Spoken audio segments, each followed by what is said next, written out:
बताएं सर नतीजों में। नतीजों में पहले रिजल्ट रिव्यू में दीप पहले तो ले लीजिए आप बर्जर पेंट्स। बर्जर पेंट्स के नंबर्स में आप देखेंगे नंबर्स थोड़े कमज़ोर हैं जी। उम्मीद से कम रहे हैं नंबर्स, रेवेन्यू के लिहाज से, मुनाफे के लिहाज से, कामकाजी मुनाफे के लिहाज से। मार्जिन भी 14% के आसपास आए हैं, हमारा अनुमान 15.5% का, तो मार्जिन पर थोड़ा सा मिस है। लेकिन सरप्राइजिंगली मैनेजमेंट कॉन्फिडेंट दिख रहा है मुझे। ये मतलब कमेंट्री बहुत मजबूत है लेकिन मेरा कॉन्फिडेंस नहीं आया, क्योंकि उन्होंने कहा भाई कि एक तो 10% वॉल्यूम ग्रोथ का टारगेट कर रहे हैं।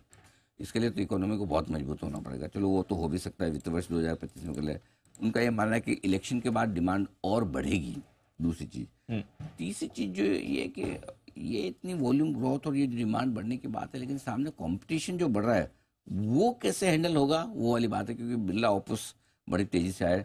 तो आई डोंट नो, जो सिनेरियो है उसमें मैनेजमेंट की कमेंट्री बड़ी स्ट्रांग है, लेकिन उसके बावजूद मुझे लगता है कि स्टॉक 14% चूंकि 3 महीने में घट चुका है, इसलिए कमजोर नतीजों के बाद शायद बहुत ज़्यादा ना घटे। नीचे में दीप 470 465 दो फ्यूचर्स के लेवल जो है वो सपोर्ट को काम करेंगे।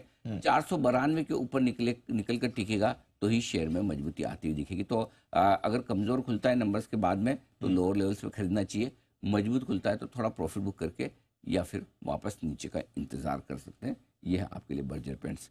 LIC हाउसिंग वैसे तो स्टॉक बैन में आ चुका है, आज वायदा कारोबार के बैन में। रिजल्ट्स मिक्स है, मिले जुले हैं। जितना उत्साह और उमंग थी LIC के नतीजों को लेकर वैसा कुछ आया नहीं है, उम्मीद से थोड़ा कम रहे। अच्छा क्या है पहले ये बता दूं, एसेट क्वालिटी बढ़िया इंप्रूव होकर आई है, डिस्बर्समेंट बहुत बढ़िया, 14% की ग्रोथ बढ़िया मानी जाएगी। AUM अच्छा है, लेकिन मेरे ख्याल से उम्मीद से थोड़ा सा प्रॉफिट कम रहा है। 1200 करोड़ की उम्मीद थी, 1090 करोड़ आया है। टॉप लाइन भी हल्की सी कम, टॉप लाइन ठीक है, नेट इंटरेस्ट इनकम तो मेरे ख्याल से और स्टॉक ने पिछले 3 महीनों में कुछ किया नहीं है। रिजल्ट के दम पर मुझे लगता है कि नीचे 617 और 610 दो लेवल सपोर्ट के काम करेंगे। 637 645 ऊपरी लेवल है और बैन में है, तो ज़्यादा एक्शन आपके लिए करने लायक बचा नहीं है।